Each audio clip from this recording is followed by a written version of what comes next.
Gotta be fucking kidding. Here's the first movie. Did you know I'm utterly insane? Peel that pig and slice him thick. The body count is always bigger. Hi, I'm Chucky. Wanna play?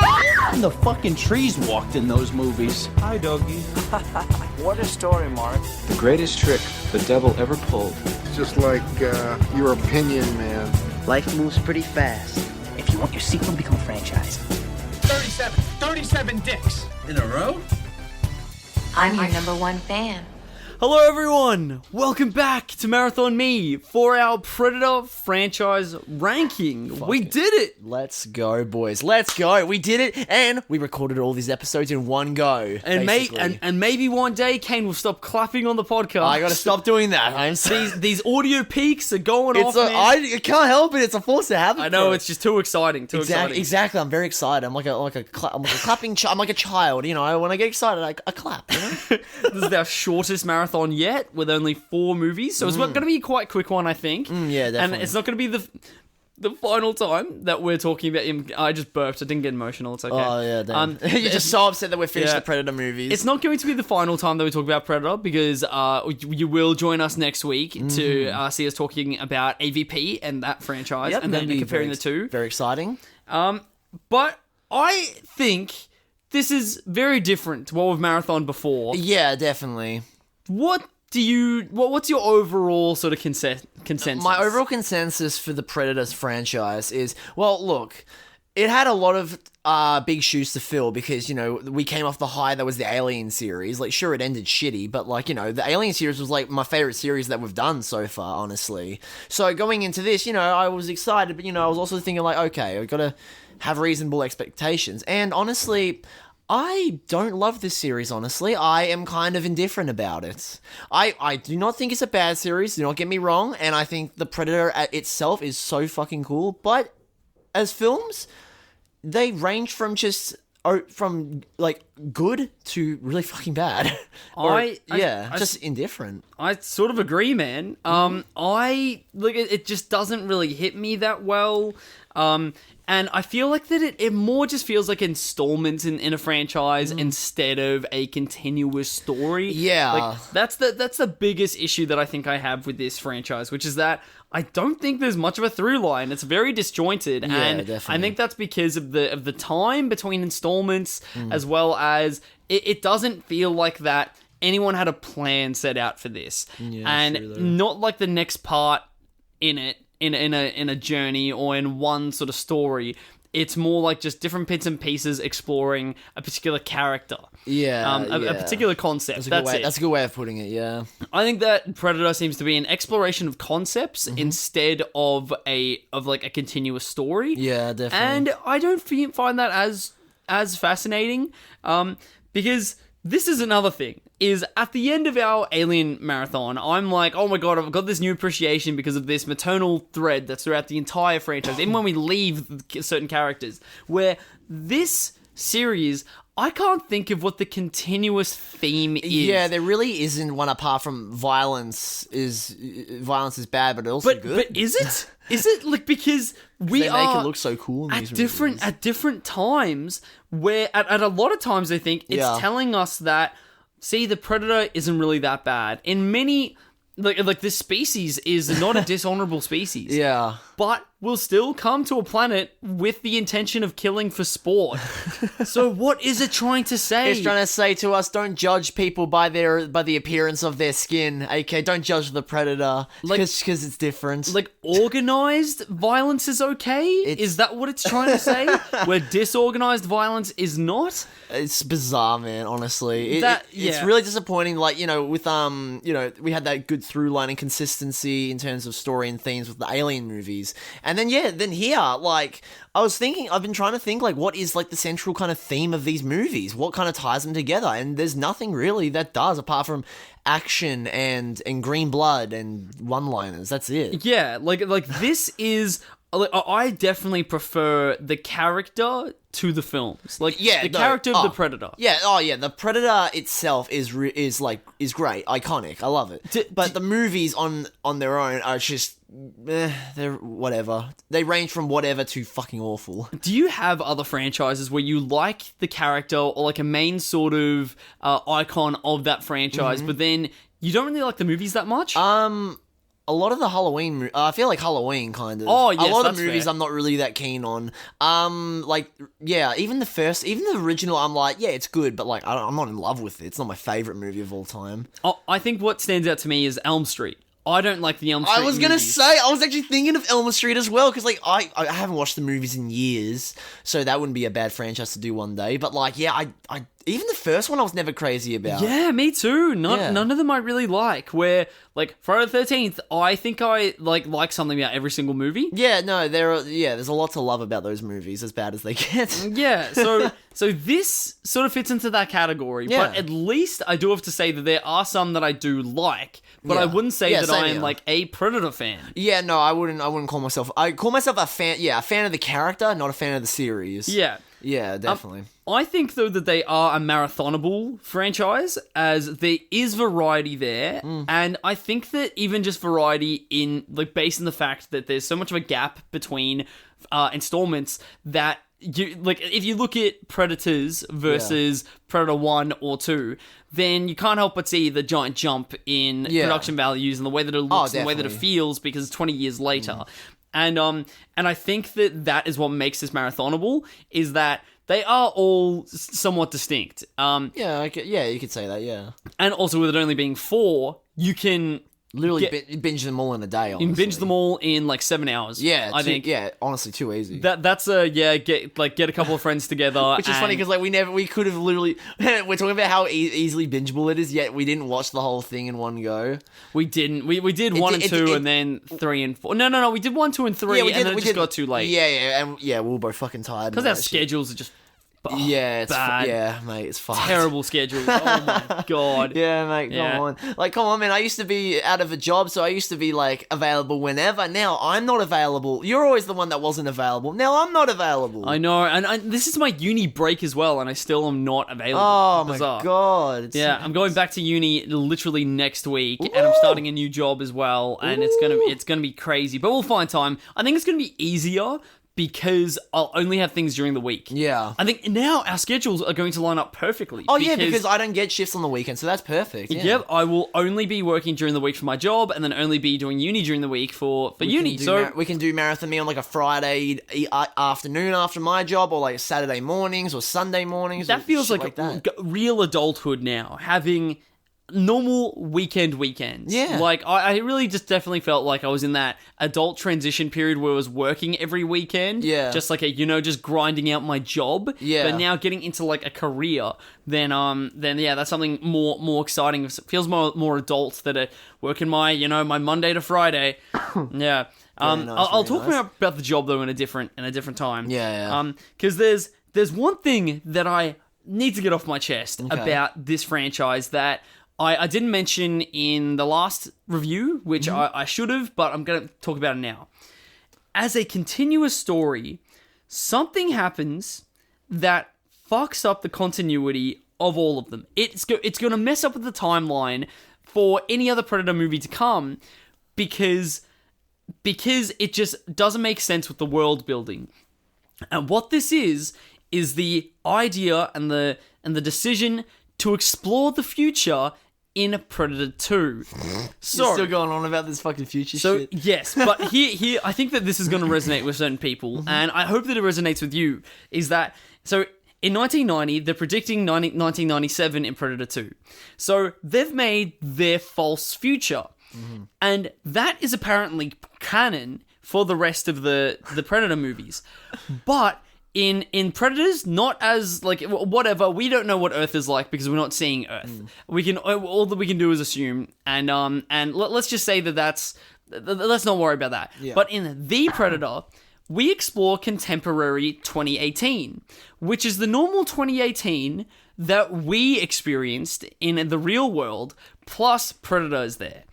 But what happened in history that from the jump to 1997 that got futuristic in ways past where we are now, but then it took a couple steps back to make the future 20 years after that where they've stepped back in technology. You regressed. So how could possibly this predicted future develop into the future that we have now? That is what I think is a flaw in the Predator timeline that cannot be rectified. They shot themselves in the foot with that one. They really did. Look, and that is an issue that happens when you set yourself in the future 7 years. Because 7 years will come very quickly and will probably not be like that because you're just predicting things. So, this whole franchise, the world of Earth, is fucked. It's a paradox. It's a paradox, man. We don't even know what's going on. Deep, bro. Oh my god. Well, look, here's a way that we could debunk this theory. Let's just pretend that the Predator isn't canon.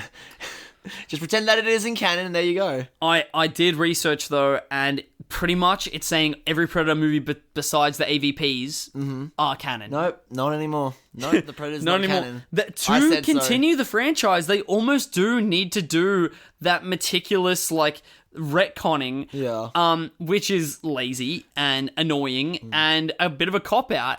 But it is sort of like we're getting to a point in how many different installments we have in franchises that it's almost what they have to do to continue it. Halloween is doing it. There was, let's see, what was another modern horror Texas thing? Chainsaw Massacre. Texas Chainsaw Massacre, that has done it so many times. Yeah. So for Predator to continue, it almost has to come out and say that. And openly retcon different films in its continuation. Ooh, so interesting to see. They have dug themselves a grave. Yeah, let's see if they can dig themselves out of this grave. Fucking yes, hell. Exactly. So, speaking of graves, let's dig our own graves. Oh, fuck yes. Woo! And rank the Predator franchise. Let's do it. Okay, do you mind if I go first? Go right ahead. Okay, here we go, everyone. Drum roll. What is the worst one? Oh my god, I wonder what. My number 4 pick, very surprising, goes to The Predator. Do I even have to... So, The Predator, I'm going to say which year because these are really fucking annoying names and it's going to be so convoluted to actually say this. Oh, yeah. The Predator, 2018, the most recent one. Do I even have to explain myself why? Mostly just a boring time. The characters are presented as being realistic, but are probably some of the most illogical characters in the entire franchise. Fucking irritating as shit. Fuck and those characters. that is irritating. Of course, in a lot of the earlier Predator movies, with their campiness, they aren't very believable characters. But it's not trying to convince you that they are. It just keeps on going and flows. It's consistent. There is no consistency here. It's trying to suspend your disbelief, but you cannot because it's also trying to make you think it's grounded and realistic. Stupid. So honestly, that is stupid. Oh, it's so boring, annoying, and it's not funny. What it's trying to be. Oh, it tries so fucking hard to be funny. It's ridiculous. Name one joke that is funny. I can name. They said a your mom joke in the movie. Keegan-Michael Key said a your mom joke. 5 years too late, my Jesus friend. Christ. 5 years too late. Oh my god. Oh, and the winks to the audience is just obnoxious, is what it is. There's too much going on. There's too much of that. And this is probably the worst offender, is that it's also just visually bland. Yes! Oh my god, I can't believe I never mentioned that. Yeah, there's no good shot variety in this. As long as something can have a pretty shit narrative, can be confusing, can be outright dumb. But if it looks nice, if it sounds nice, you can have a fun time. Yeah. I got to I was lucky enough that yesterday I went to go see a pre-screening, like a press screening thing for a new movie that's coming out. It's a Korean movie by the same director as Old Boy. Oh, Nicholas was wondering how you managed to watch that movie. Yeah, I got a someone commented on my review yesterday being like, "How did you do this?" Ooh. How did you accomplish this? And it's called Decision to Leave by the director Park Chan-wook. Oh, the Old Boy director. Yeah. And yeah, it was I had a really, really enjoyable time, but the narrative does sort of like almost become a different movie at one point and drags a little bit and the pacing isn't as good, but it looks beautiful. Yeah. So I had a great time with this. Okay. Where the Predator, no good time to be had. No, and not a good time for anyone. And it doesn't explore that much. That you have so many places to go, and they go to suburbia and they don't really do much there. Well, I mean, they don't really do much in suburbia anyways. Like, I don't see the Predator, like, just running around houses and all, running around the streets and all that. He's mostly just relegated to just the science labs and the forest. Yeah. That's it. Predator in suburbia, yeah, my fucking ass. The only... more so Jacob Tremblay in a fucking Predator mask. Yeah. In the suburbs. The only... Well, the most, like, suburban havoc that was, like, wreaked by this guy... Oh, yeah, it was. Was freaking Jacob Tremblay. Yeah, oh my with God. killing that stoner in his own home. So, yeah, and the school. Yeah, and the school. So, yeah, I'm glad that I don't have to watch this ever again. Oh, I'll die happily. Because it's just boring. So, moving on to my number 3 pick, which was not boring, but it was bad. It was Predator 2, which is nonsensical, but in a good way, in a fun way. In the same way as, like, Miami Connection is. Lawrence watched a bit of it with us, and he said it was the worst movie he's ever seen. Yeah, I know. I'm just like, dude, come the fuck on, man. I do sort of see what he's talking about in certain ways, because technically, I think this is the worst one. Okay. I think that at least, like The Predator, at least is more, like, sort of technically sound. Yeah. But, yeah, Predator 2 is, most technically flawed, but at least had charm, had... something interesting about it, and is very enjoyable, I believe. Yeah, no, definitely agree. It's very colourful, and it's very weird. Like, it is so fucking weird. Yeah, it's balls to the wall, fucking insane. I did not think that in the second installment in this franchise that I was quite unfamiliar with, that we would visit Jamaican voodoo cultists, but it happened. And you know what? We're all the more happier for it. Exactly. I'm a better person because of it. Exactly. I feel enlightened. Exactly. And, and, like, why go here? Like, why go here in the second Predator movie? I like to think that maybe the whole Jamaican voodoo cult shit, that was from a different script. Like, Yes. this whole thing was a different script, and they were just like, hey, let's put the Predator in, it'll be fun. Yeah, exactly. A weird future-scape sort of, what's it called? Violent, punk? Crime core, crime punk sort of exploration that they're like, okay, let's put our Predator in it. Hell yeah, let's do it. And I honestly, like, I would rewatch this probably in a heartbeat. Yeah, nice. And another one that I would rewatch in a heartbeat is my number 2 pick, which is Predators, which is Predator 3 from 2010. Ooh. One of my favorite to watch, and I think it's rewatchable as hell. And you know how I explained in the first episode where I think a lot of the strength of Predator comes from, or like a lot of the love of Predator comes from this being like a 10-year-old's sleepover movie. Getting it from Blockbuster and VHS, watching with your friends, and having an exciting time, but then also a little bit of a scary time, and getting frightened as well as feeling empowered by the muscle men. Yeah. I think the Predators, if I was aware of this, could have been my sleepover movie. Yeah, that's a good way of putting it, actually. I remember watching this as like a 10-year-old, and I could see me inviting friends over and fucking watching that as a young kid. I wish that I was into this stuff then. Well, that I was aware of this stuff then, because I think this would have been the best 12-y sleepover, let's watch Predators and have pizza and drink a lot of Pepsi sort of movies. Bro, that sounds like and a good watch vibe. it over and over again. And then also like introducing friends to it and being like, oh my god, you need to see this, and like watching for their reaction. Ooh. I think would have been a lot of fun. That would have been great, honestly. Oh, so fun. And it's got engaging violence. And its first act is just so great with its suspense and with its it's sort of putting the wool over your eyes. I really, really enjoyed that. And oh my god, this ensemble, dude. Oh, the ensemble is sick. Mate, the fucking boys, bro. Best cast in the series. This is the best casted movie. Yeah, completely, dude. And visually, mwah.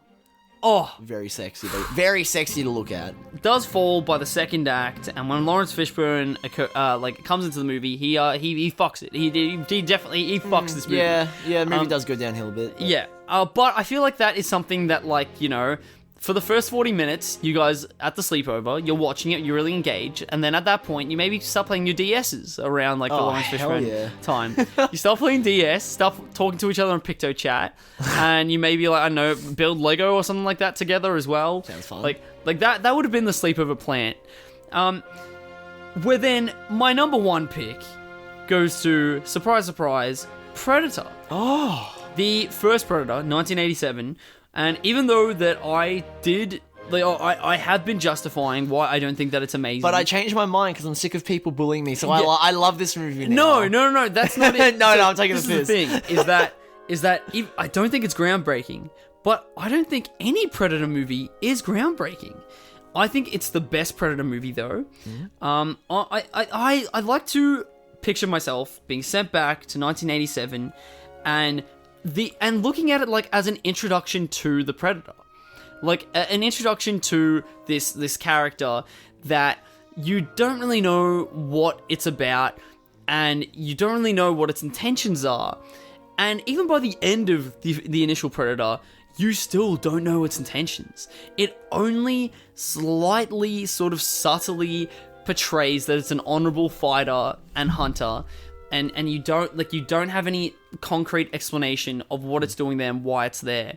And I like that ambiguity. It's similar to the ambiguity of like Alien, for instance, where you don't know why and how this happened, and why are you doing these things? There's no explanation for everything. Like, the questions going unanswered is what leaves you potential and ambiguity to think about it. That's a good way of putting it, honestly. So I think it's technically impressive for the time. Yeah, definitely. And it's very clean. I think it's a very clean film. And yeah, it establishes an iconography that stays with you. Like, even, and I'm not talking about like even just the Predator, but also like Arnie covered in mud. Ah, yes.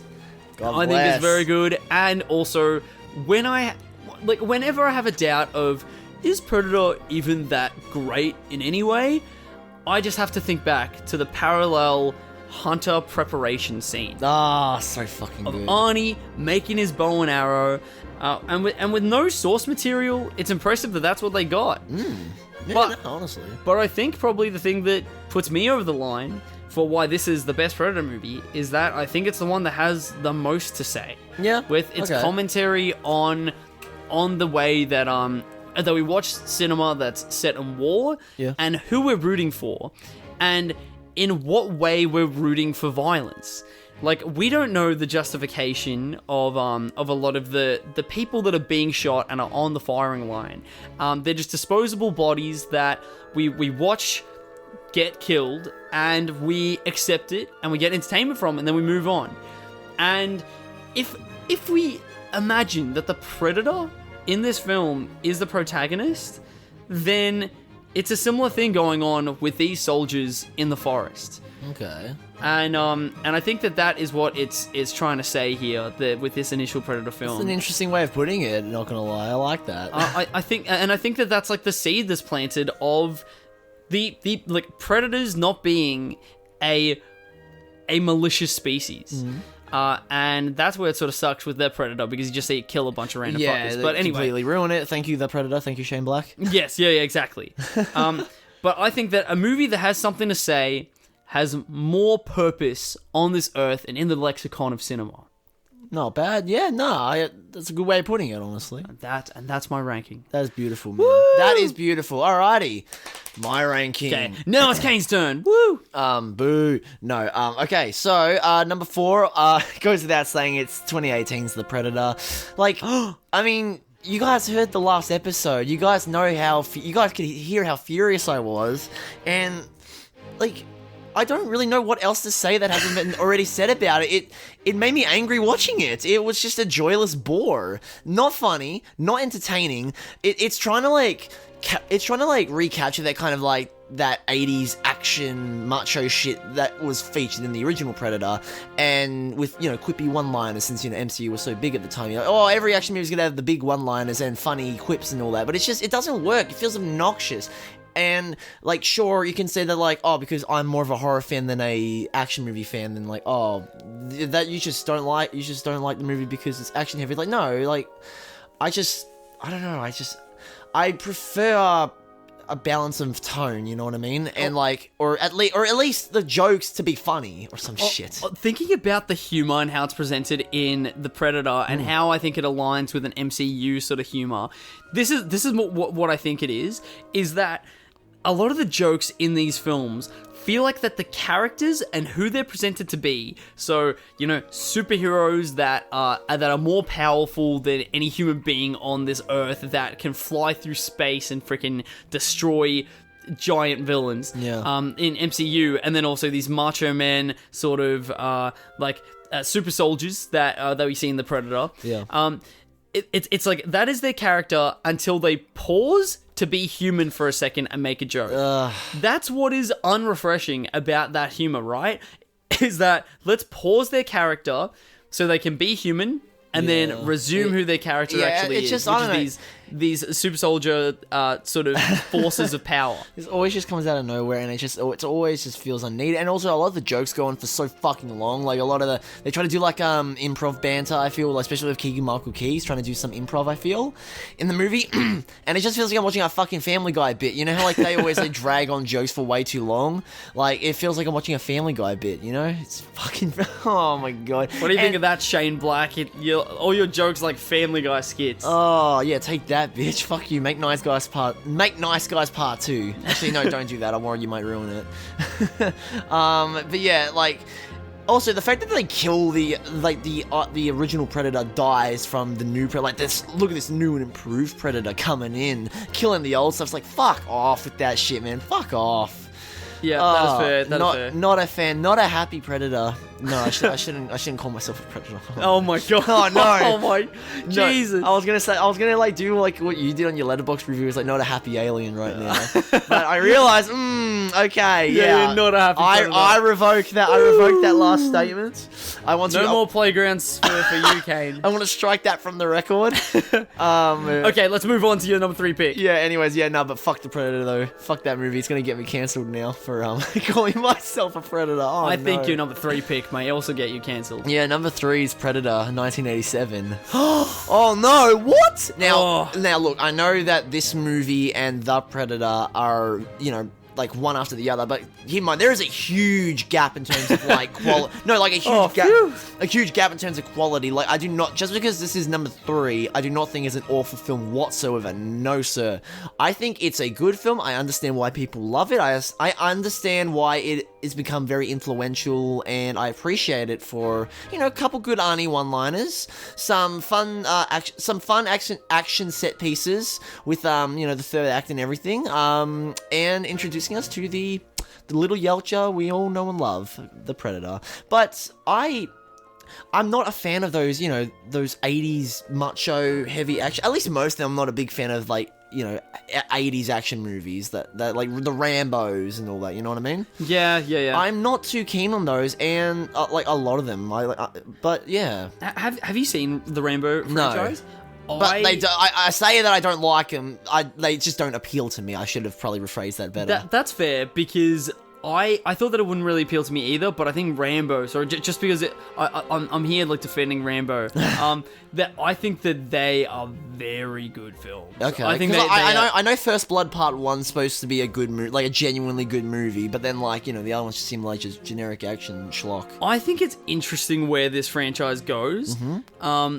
I'm very excited to do Rambo eventually. Yeah, I'd be down. I reckon that, sorry, just sidebar, I reckon they're more marathonable than, like, Rocky is, even though Rocky is probably the better franchise, because Rocky, to watch all of those in a row, they have the same fucking structure, every single one, and also they're also hilarious to watch as well in, like, succession, because the first 5 minutes of every Rocky movie is the last 5 minutes of the previous Rocky movie. It catches you up.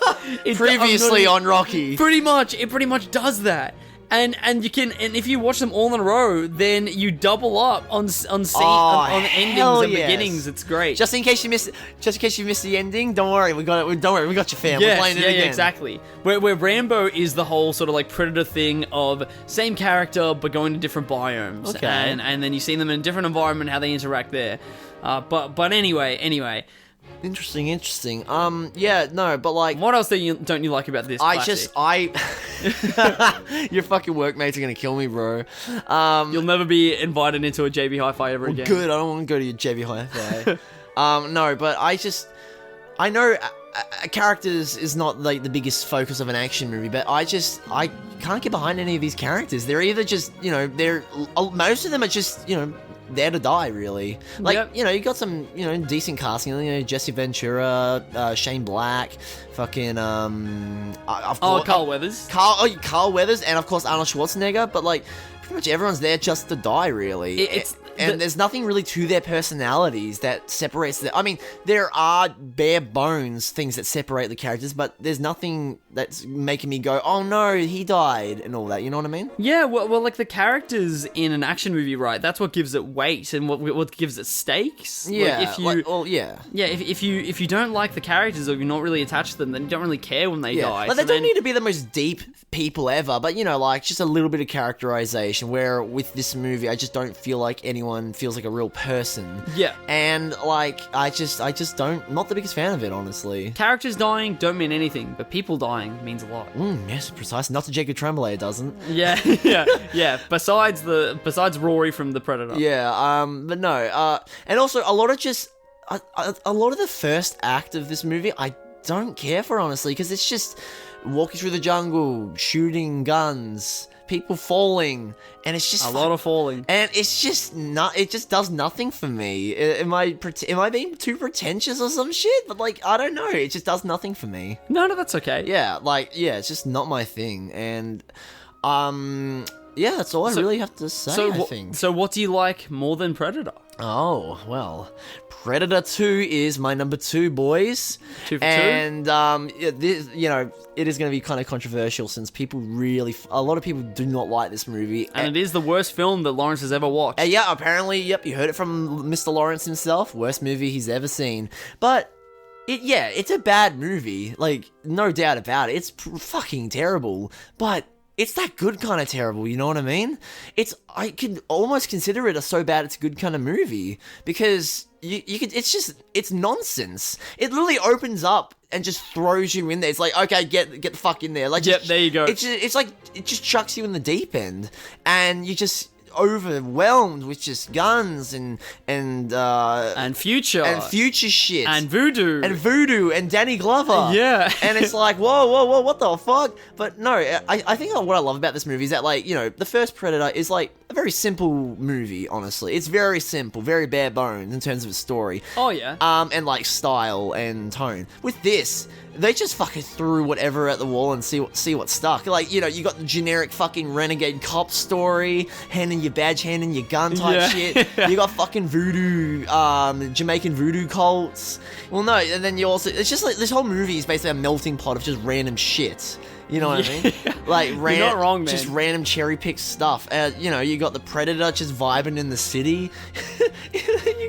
Oh my god. Predator in the big city. Yeah, literally, you got fucking, Bay Pig in the City, Predator edition. Oh my god. Nah, but like, it's not a good movie because, the plot kind of sucks, and Gary Busey is kind of terrible in it because I don't like his whole character and whole, like, oh, we need to capture this predator because we're going to use his technology. They have that fucking awful tired trope. We get it. We get that trope. Yeah, we've been through this already. Been there, He's done that. stronger than us, so we have to make us as strong as him. Yeah, mate, Alien did it first, alright, get the fuck out of here. Get out the way. Get out the way, I'm walking here. And what's it? Pardon me. And sorry, I've just got so many thoughts about Predator 2 running through my head, like just all this visual nonsense that was presented in the movie. That's a great way of putting it, actually. This movie was visual and auditory nonsense, really. Yes, yeah. And yet somehow it works, honestly. Somehow it all comes together and makes for a really fun experience, but Lawrence did say that it is the worst film he's ever seen, so I think we might have to trust him on that. Yeah.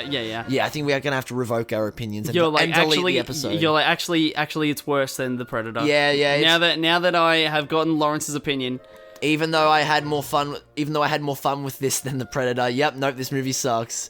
And I think, yeah, that's actually one thing, a way to justify me liking this more than the 87 Predator, because I just had more fun with it, and that's really all I can say about it, because I liked not knowing where this story was going to go, or not knowing, well, not really the story, but not knowing where this film was going to go, and not knowing, like, what the fuck they were going to throw at me, you know? And I think that was, like, the best part about watching this movie, was just not knowing what the hell was going to happen next, in terms of, what was going to be introduced. Well, it felt like anything could happen, right? Literally, yeah. When you have voodoo cultists, then anything can happen. Anything's possible, baby. Nothing is off the cards. Exactly. This character that's been very serious throughout the entire film is now Mr. Freeze. Anything can happen. Literally, and I think that's like, yeah, that's why I kind of like this movie more than the first Predator. However, not my favorites. Number one is 2010's Predators. Now, I just want to say that first and foremost, I am so happy that like this movie was as good as it was, because you know, this was the one I was looking forward to watching the least, and yet ended up loving this one the most out of all of them. It's, you know, it's not gonna blow your mind or anything. Like it's not like life changing, but it's kind of like Predator 2. It's a lot of fun to watch, but like this is has the benefit of being an actual good movie. It is, yeah. A good movie, a great fucking cast, even if Adrian Brody does feel incredibly miscast in it. But you know, I like Adrian Brody, so you know, it's very nice to see him in the film. He tried his best to be a good Christian Bale. Yeah, he was. He did a very nice Christian Bale impression. I cannot wait for his next movie where he tries to act like Patrick Bateman. I cannot wait to see his Patrick Bateman impression. Oh, that would be great. That would be lovely. I cannot Adrian wait. Bateman. The next Wes Anderson film that he's in, he'll try to do a Patrick Bateman impression. Yeah. No, but what's it called? Yeah, you got a stack cast. You got like, yeah, you said that the first like 40 minutes are like the best part of the film. I do agree with you. Like it is. It gave me a sort of similar feeling that I felt while watching something like Prometheus or fucking the first Alien, you know, like this feeling of dread and tension and like, whoa, I actually feel a bit of horror, a bit of fear. This movie brought like some actual like horror into this horror sci-fi action mashup of a series. It's always a great thing when movies can put you into the shoes of its characters. Yeah. And we were along with this group on their journey to figure out why we were there. Literally. And it's just, I was engaged the whole way through, and the Predators have never looked better than they have in this movie, honestly. Well, bar the original, of course, because, you know, it's iconic. They sort of ditched the vaginal mouth of Predator 2. They did. I guess audiences just weren't the biggest fan. They had enough, vaginal and penis-shaped design in their sci-fi creatures. Yeah. You know, they had fucking the xenomorphs. You got the Predator with his pussy mouth. You know, Danny Glover calls the Predator in Predator 2 like pussy lips, right? I think so. I think I'm pretty sure, because that's when I think that I realized, I'm like, damn, it actually does look like a vagina. Oh my god. Oh fucking hell, Jesus Christ, I do not remember, but I'll take your word for it. I'll take your word for it, boy. And also, you know, like, it's very nice to see Topher Grace in this movie. You know, just shout out to Topher Grace, just in general. And the action's so fucking good in this movie. On God, it is, I think, the best like Predator action that we've seen in these movies, not gonna lie. Totally. Like, especially, you know, special shout out to the Yakuza member fighting the Predator. Like, Man. fucking one of the best scenes in the fucking series, honestly. To think that Akira Kurosawa came to Warner Brothers to direct that one scene. That is insane. What a good dude. guy, honestly. Fucking auteur, you know? I know, right, dude? He's pretty good effort, especially too for like for someone who died in 1998. Damn, man. Now, back from the dead, 12 years after dying. 12 years dead. Yeah, 12 years to direct ago. one scene from a sequel to a action horror franchise. Damn. Well, you know, I guess he wanted to try something different, you know. And good on him. Good on him. And good on everyone. Good on Nimrod for making this movie as good as it was. He ain't no Nimrod. He ain't no Nimrod. His name may be Nimrod, but he ain't no Nimrod. And yeah, look, I can agree that the film does kind of drop off. Like, it does slowly start to dwindle in terms of, like, enjoyment as the film goes on.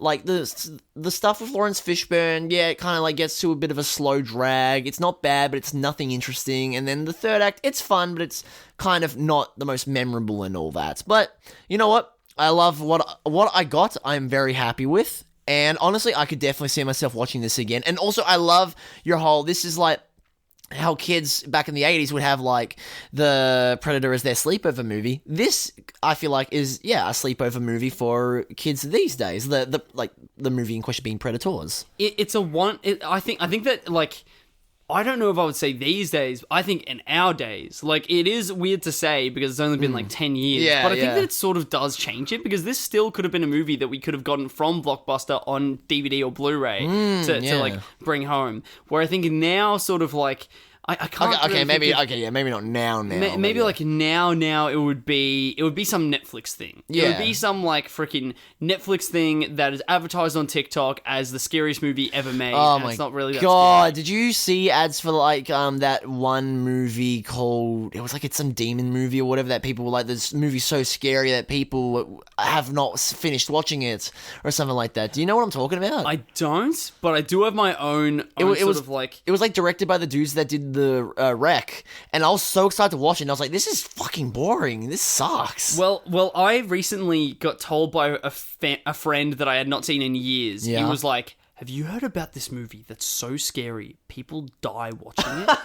Like, I felt like I was in the fucking ring. Okay, and, nice. Yeah, 7 days. And I was like, "No, what do you mean, this movie?" And he's like, "I don't even want to tell you. I don't even want to tell you about it." Oh, and I'm like, tell me what fucking movie it is, man. And it's like, it's called Bite. And like, Bite? It's called Bite. Okay. And he's like, don't even bother, like, don't watch it, because I'm afraid for your safety if you watch it. Like I say, like you're gonna be all like, okay, I'm gonna watch it, but I really, as your friend, I'm telling you, do not watch it, because I don't want you to die. And I am there listening to him like, what the You're fuck? like, my brother, you are clowning hard. My brother, in Christ, you are clowning hard. And he was saying, so Bite, the concept he explained to me, which it was accurate. Yeah. Is a movie where someone it goes on their like honeymoon sort of retreat before they get married. And they get bitten by like a mosquito when they're in some sort of like South American country. Okay. And then they get home, and then they slowly turn into this like an insect creature. So it's kind of like the Fly. It is. It's a modern take on The Fly. It's from 2015. Interesting. And so modern take on The Fly. And he just says that it's just so disgusting and so graphic that people died because of how scary it is. Died. And of course, and I just wanted to make him happy, so I'm like, okay, don't worry, I won't watch it. A week later, I put my life and my family's life on the line. You fucking monster. And we all watched it together. I can't believe you do this. And it was so fucking bad and not very scary at all. And my brother brought it to my attention.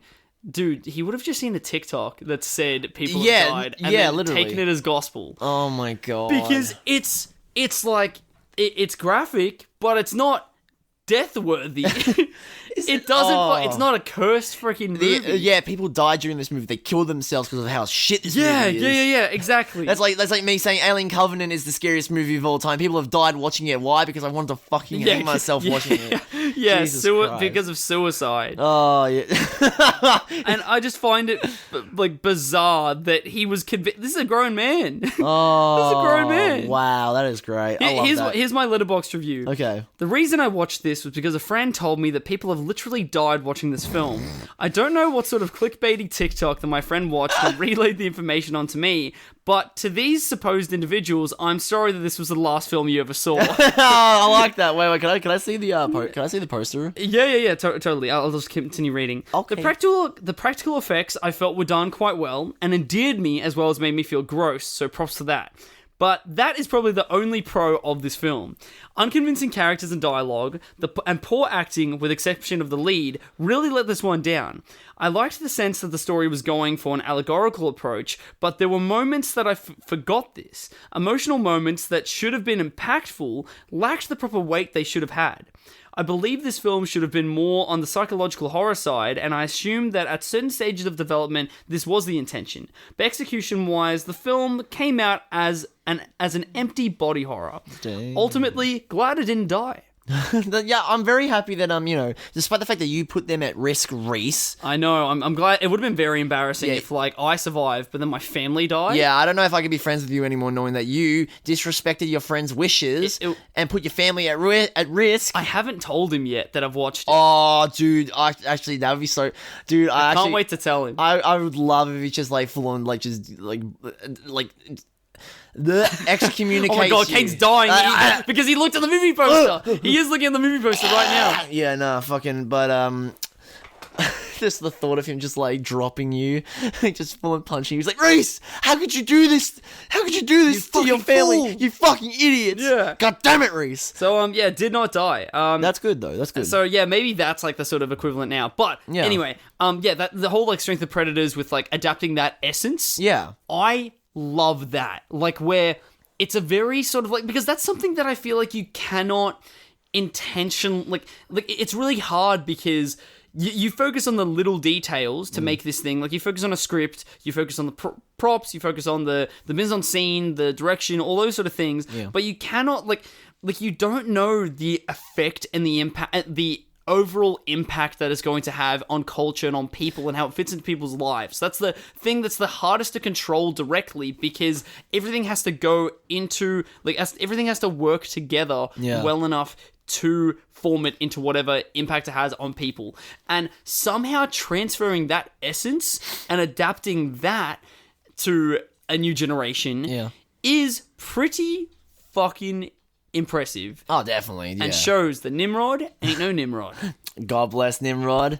Oh, man. Hey, we did it. We did it. We got through the Predator series. Woo! And honestly, I would rather be watching. It's all right. I'd prefer to maybe start watching The Boys. But you've been watching The Boys? Yeah. What the? It's not like I just told you a couple hours ago, and you told me to save it for the podcast. Wait a minute. This isn't scripted. What? Oh my god. No, dude. This is totally genuine. This.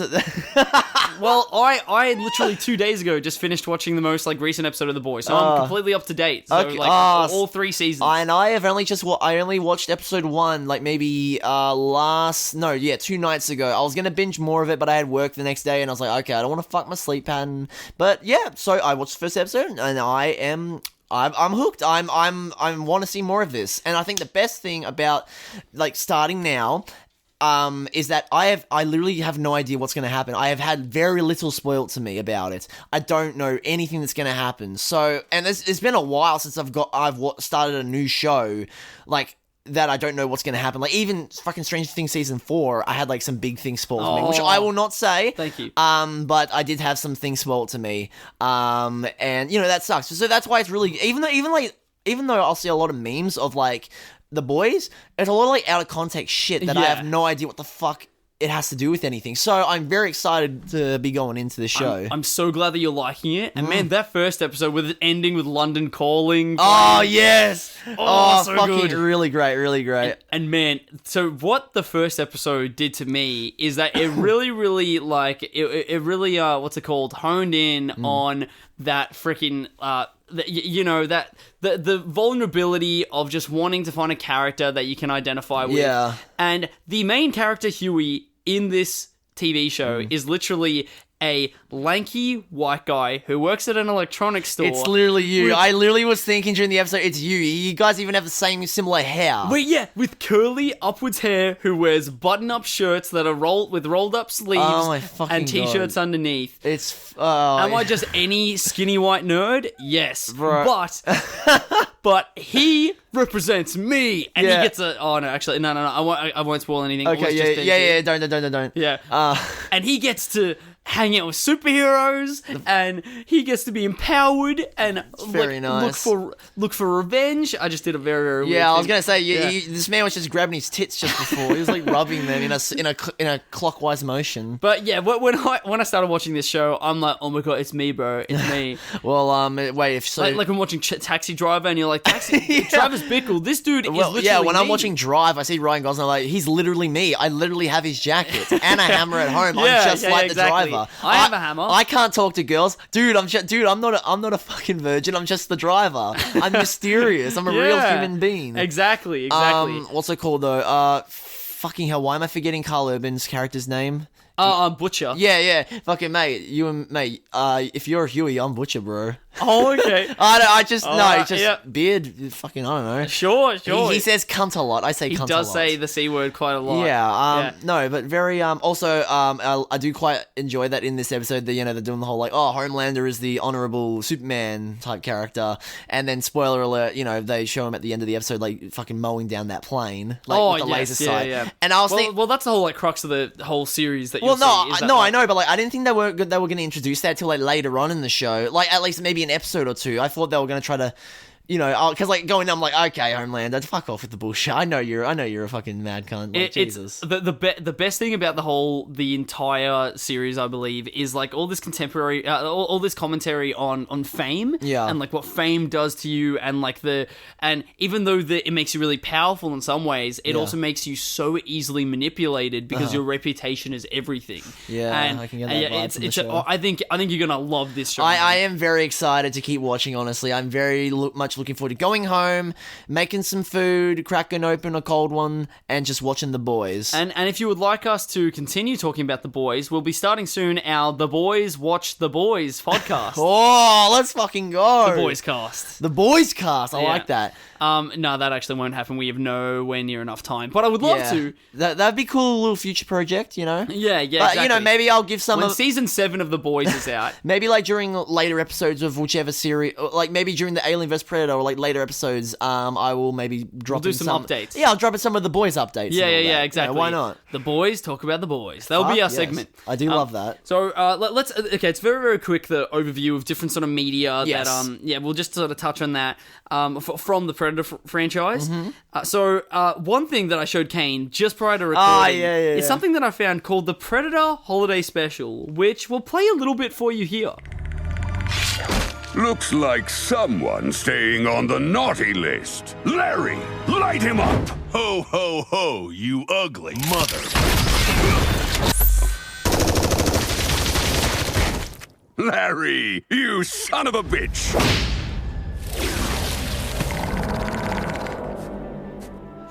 What a weird fucking time. I thought this was a fucking robot... I thought you were showing me a Robot Chicken sketch for a second. It looks like it, but then it's posted by 20th Century Fox and was used as a legitimate advert for the Blu-ray release of The Predator. It is very sad when an advert is better than your fucking movie. I know, right? It's more original, more creative, more funny. Yeah, it's funnier. Like, oh my god, dude. Yeah, isn't that interesting? Very much so, yes. Yeah, and it was I think pretty entertaining and something a little bit different. I had a good time watching it. Yeah, and then of course they've got to tie in Alien at the end as well with the little egg bursting onto Santa's face. It's kind of cute, cute. I thought, very, very cute. And I had no idea that existed, so I think that definitely has a nice place to fit in the lexicon. That is number one on my Predator ranking. Yeah, exactly. Re-ranked.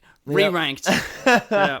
Fuck yeah. And other than that, there's mainly just a lot of Predator video games. And yet I've never played any of them. Because they don't look very good. So the main... But 10-year-old me would have loved that shit. Okay, yeah, well, when researching into like the main sort of ones that are there, is that so the most recent sort of AAA Predator game is Predator Hunting Grounds. Yeah, apparently that wasn't that good. Yeah, apparently it's there's not a lot of variety, and it's one of those like it's another multiplayer freaking horror property game, which I don't get because I think that horror fans like single player stuff, because they are antisocial. Yeah, like I think that they like the alone time, and also I think that with multiplayer stuff, you get like. It's almost like I think that you do get scared in multiplayer stuff. In the same way it's not as that scary. In the same way that you laugh when you get tickled. Yeah. Where actual suspense, I think it being built that's what horror fans like is a lot easier portrayed through single player experiences, which they do not put out enough of these horror single player experiences anymore. Yeah, it's sad, honestly. A Predator, what is cool about Predator Hunting Grounds is that you can either play as like a soldier that is like doing different objectives in the jungle as like it's big homage to the original Predator film, and you're basically playing in the Predator movie where in the Predator movie, not Yeah. the Predator. movie. Okay, yeah. Just to avoid confusion. Yeah, Fuck exactly. These titles, Jesus man. Christ. Yeah. Where like here you're playing as a soldier down in the ground doing different objectives, and then one player plays as the Predator who is stalking them the whole time and like pretty much building up a plan to kill them as they're doing all these tasks. Nice. And seems pretty cool. But there's only one map, I think. And really? And it's all jungle. Oh, great. But even if there are multiple maps, it's all a fucking jungle anyway. It doesn't really matter. That's Like, lovely. it doesn't look that Fuck different. yes, mate. And then you have to have friends to play this. I don't have friends. Yeah, I don't play online multiplayer shit. Like, bro, I don't even have PlayStation Plus because I'm too fucking cheap to afford it. Well, I'm too cheap to buy it. I can afford it. I just don't want to buy it. Yeah. It just turns me off. I get that. One Predator game that I didn't know existed that I saw just before. Is a PS2 game called Predator Concrete Jungle. That Kane and I watched a bit of the full gameplay of this is online. Goes for 3 hours. That's pretty short. Jesus I know, right? Christ. The PS2 games though, you can get very very quickly done. Yeah, it's because I reckon that the attitude surrounding a lot of like PS2 era games is like that you don't go ahead and play it for like just for the story and for the missions and the campaign. You sort of like are expected to 70% of your gameplay time just be fucking around. Yeah. And like I am a predator that can do things in the city. Look at me, mom, I'm a predator. Yeah. Look at me use my my smart disc. It did seem pretty cool though that it's like somewhat stealth, somewhat hack and slash. Yeah, it looks like in an open world city that you play as the predator. It looks like something that like young you or I would fucking love. Oh honestly. man, I would have loved the shit out of this game, bro. Completely, man. Looked a little bit like that. I think it's called Hulk Super Slam or something like that. Yeah, where you play as Hulk in an open world New York, Hulk destroying Super buildings. Slam. It sounds like a fucking a wrestling game. It does. It actually. I probably did just butcher that. Yeah, I think it's maybe called Hulk Ultimate Destruction. I think maybe. I think you're probably right, man. I think Kane Murcott is correct, as always. Oh, I hate being correct. I actually never played this. Ultimate Destruction. Me neither. I really wanted to, though, because, like, you know, the idea of destroying buildings was such a cool fucking thing to me as a kid. Yeah, you know, I like the idea of buildings getting blown up. I love that shit. Freaking PS2, man. PS2 had three dedicated Hulk games here. The Incredible Hulk, Ultimate Destruction, just Hulk for the Ang Lee movie. Oh, God, that movie was AIDS, bro. Oh man, I loved that. You loved it? Yes. Oh, dude, I fucking hate. I've watched that movie so many times as a kid. I fucking hated it. Oh, I used to be scared of the movie because when the dad kills Bruce's mom, that shit scared me as a kid. Oh yeah, that scared me. And then like the only thing I can really say that I get enjoyment out of is seeing Nick Nolte as the villain. He's fucking funny in that shit. And then there's the Incredible Hulk because of the MCU game. MCU movie. Yeah, because of the Ed Norton one. I actually kind of like the MCU Incredible Hulk movie. I kind of like it. I think it's underrated, honestly. I can't remember much from it. I don't really remember liking it. I remember having a good time. I remember my mum was having a fight with her ex-boyfriend at the time, though, so that wasn't the best viewing experience, but the film itself was alright. John Wick was also ruined for you because of that, right? Oh, yeah!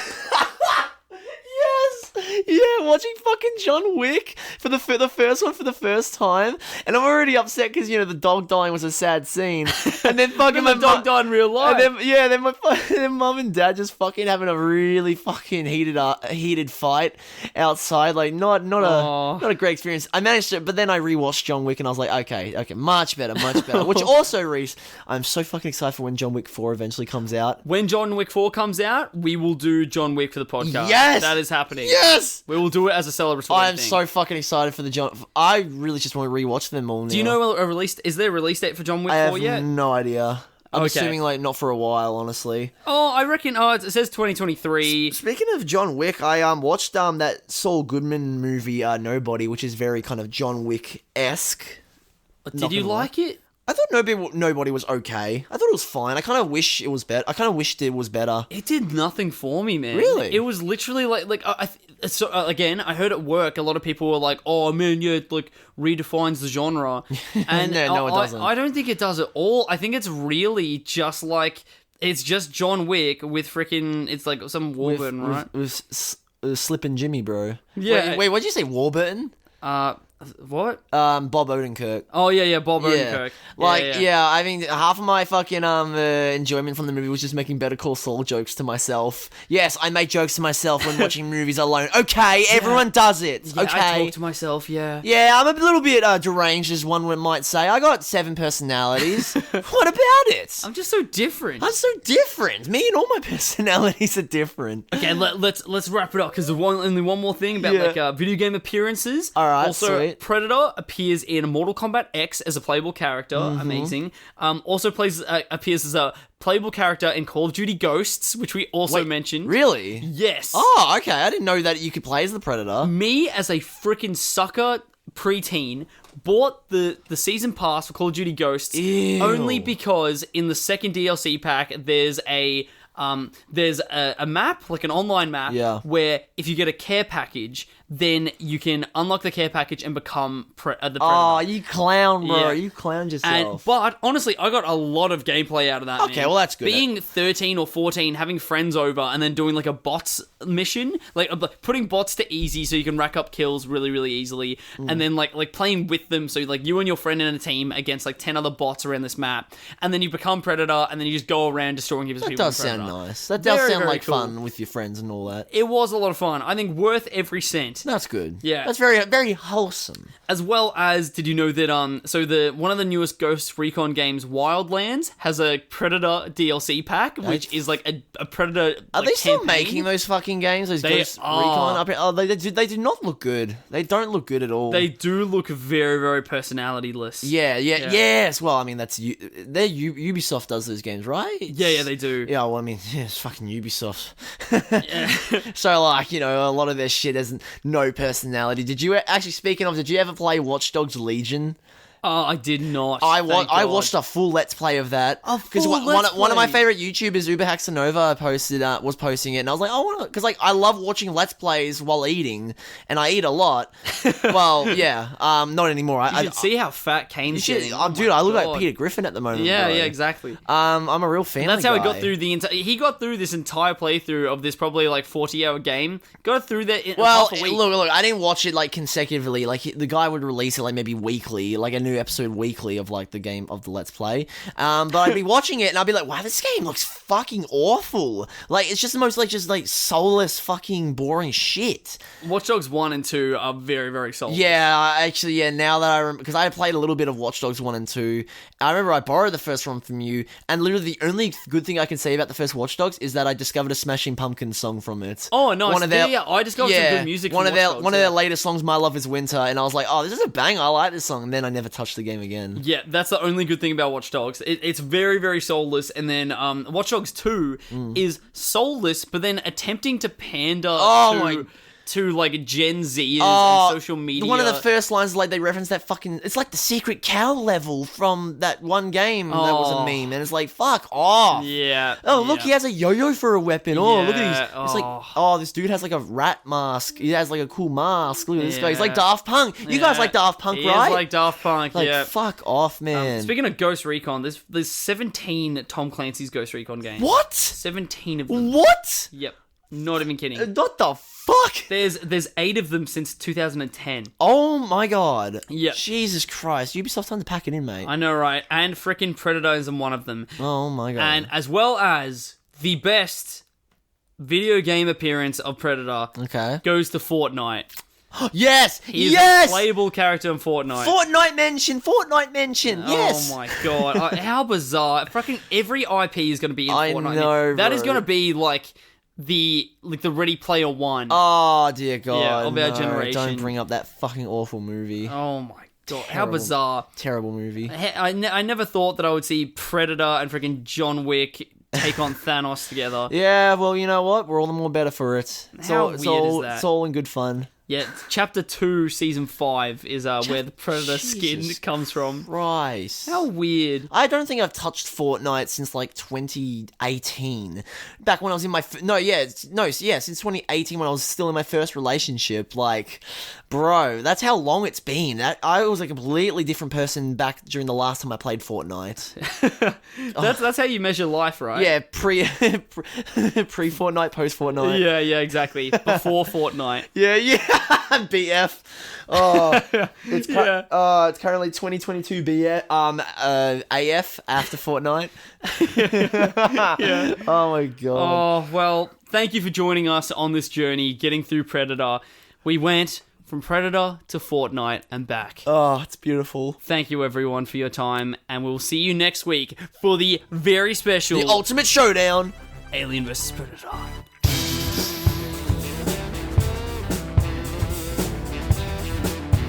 And don't forget to check out our Facebook page at MarathonMeOfficial, all one word, and our Instagram, MarathonMe_official, to keep up to date on the podcast. And hey, if you want to get into contact with us, email us at marathonmepodc, yes, the letter C, @gmail.com. Like a podcast without the ask.